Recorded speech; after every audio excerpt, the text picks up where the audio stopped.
আমাদের দেশের মহিলাদের খাসিয়ত এটা বেশি।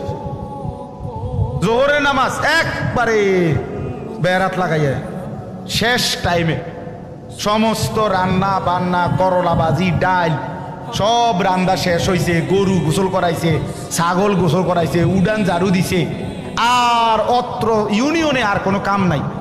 সব কাম শেষ কইরা এবারে বুড়ি গেছে গোসল করতে।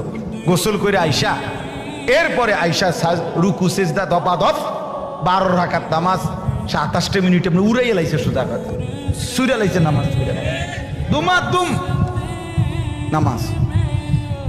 সব মহিলা না, যে মহিলা এমন করে না উনি রাগ করার দরকার কি, আপনি তো এরকম করেন না। আর যে বেডি এরকম খাচ্ছতের আপনি রাগ করলে কি, আপনি চেতলে কি, কথা বুঝেন নাই কথা, আপনি চেততে ভালো হয়ে যান, কথা বুঝেন না। আপনি যদি জিদ ওঠে আপনি এটা বলেন যে যা